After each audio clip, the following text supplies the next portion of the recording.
The rain hammered the metal roof of the auction hall, drowning out the faint hum of broken lights and the low murmur of the crowd.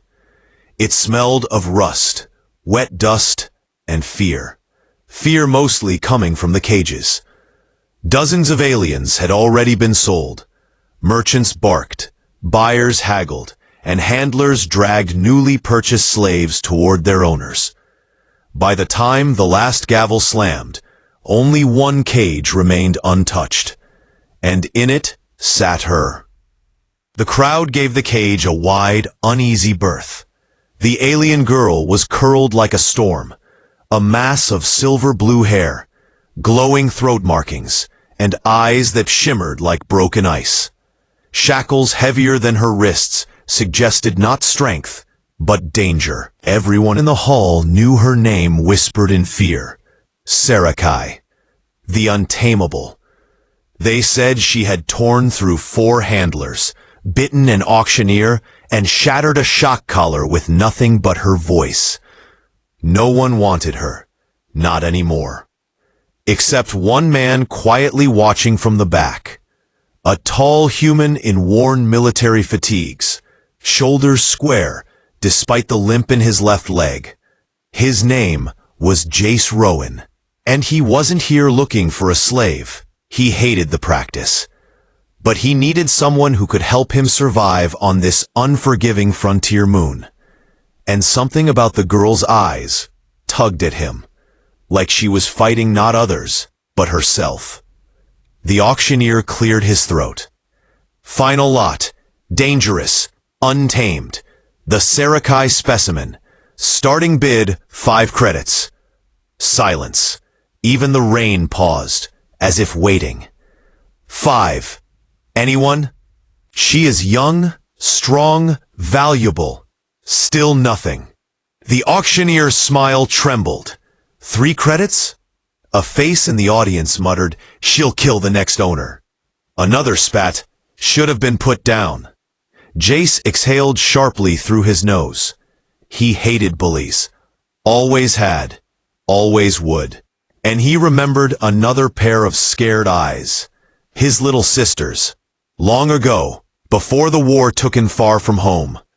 Before he could think, his hand rose. End of paragraph. Evaluated, discussion.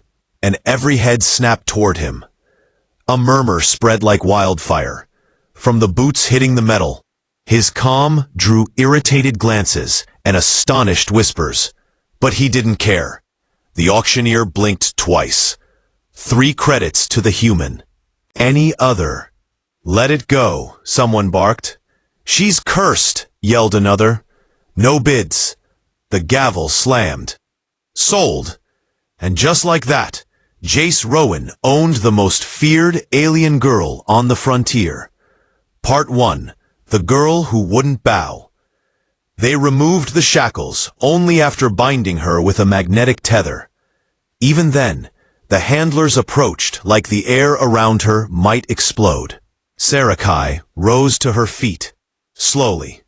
She was tall, lithe, and moved like a hunting beast that had learned patience the hard way. Her eyes darted to Jace, then narrowed. "You bought me," she said, her voice low and rough around the edges. He swallowed. "I bought your freedom," Jace replied. That clearly wasn't what she expected. Her jaw tightened, a flicker of confusion crossing her features. "Freedom," she echoed, like the word hurt. He nodded. "I need help surviving out there." He gestured to the dark wildlands beyond the gate. "You need a way off this moon. We work together. No chains." A handler scoffed. "She'll run the second you release that tether." "Then let her run," Jace said. It was the confidence, steady, unshaken, that made Sci-Fi's eyes widen slightly. Jace pressed the release. The tether clattered to the ground. Everyone froze.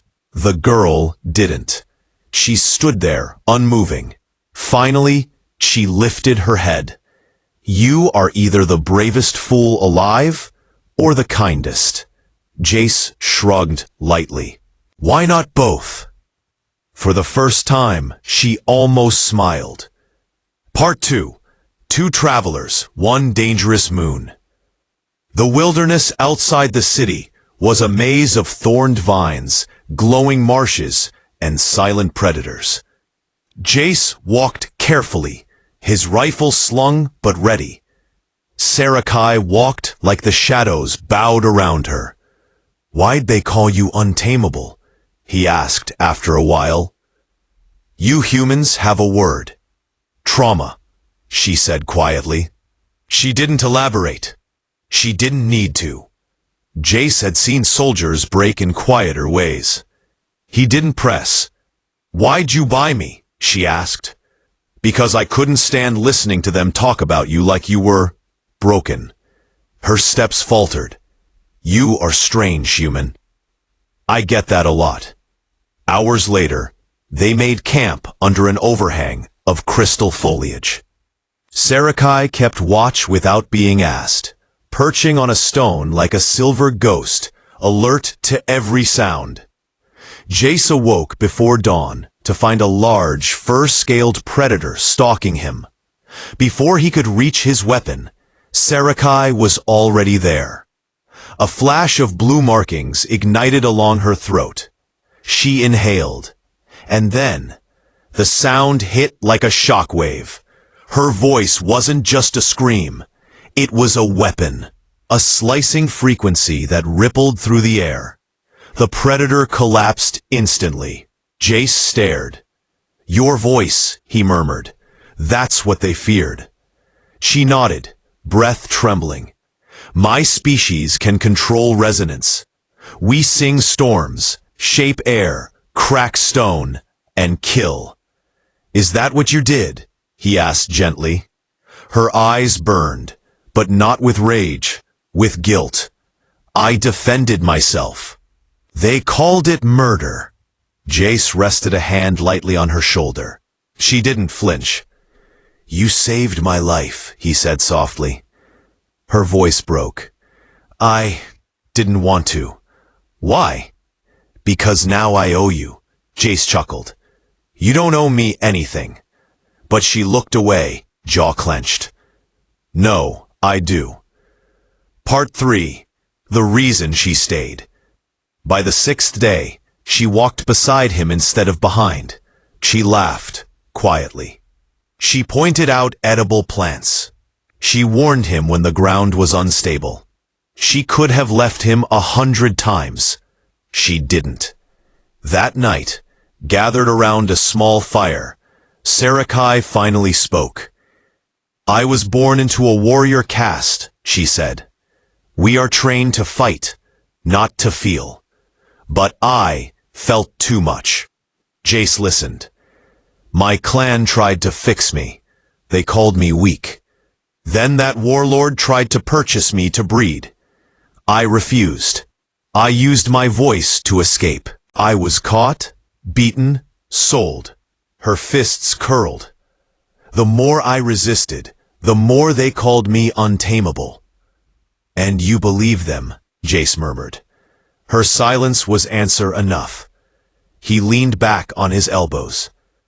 You're not untamable. You're unbroken. Her eyes widened.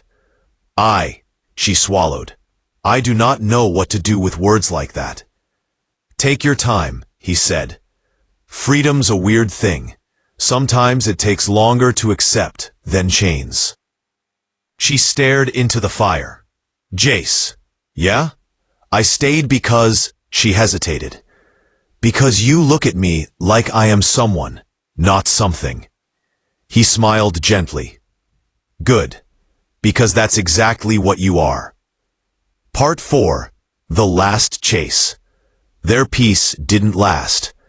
A pack of mercenaries ambushed them near the broken ridge. Men who recognized Sci-Fi's markings and smelled profit. Stand down, human. Their leader sneered. We only want the girl. Jace stepped in front of her instinctively. Sci-Fi inhaled sharply. Jace. But he didn't move. You're not touching her. The mercenaries laughed. Human, move or die. Jace lifted his rifle. I said what I said. The leader raised his hand to fire, and Sarakai grabbed Jace's arm. Her voice shook. Let me handle this. She stepped forward slowly. The mercenaries jeered. What's the little songbird going to do? Her markings ignited. This time, the sound wasn't a weapon of panic, but something controlled, precise, powerful.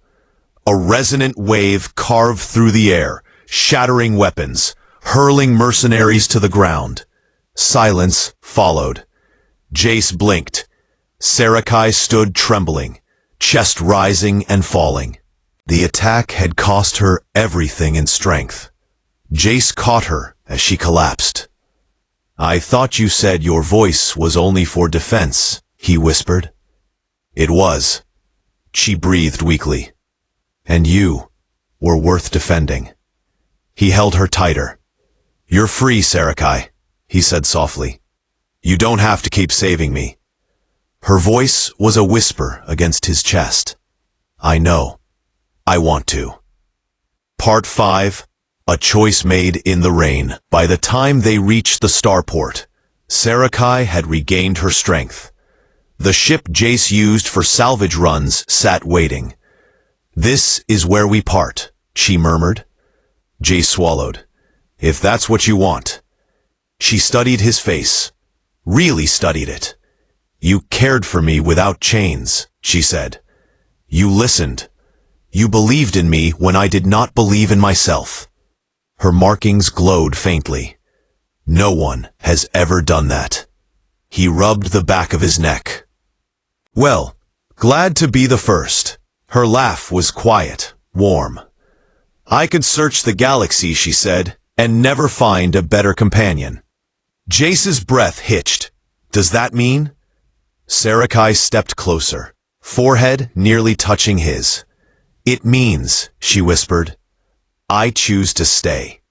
And for the first time since he bought her, she reached for his hand, not out of fear, debt, or survival, but choice. As the ship rose into the stormy sky, Jace glanced at the alien girl beside him. Silver hair, alive in the light. Eyes, calm instead of wild. Once untamable. Now, unstoppable. Not because he owned her, but because she was finally free enough to choose who she wanted to be. And she chose him.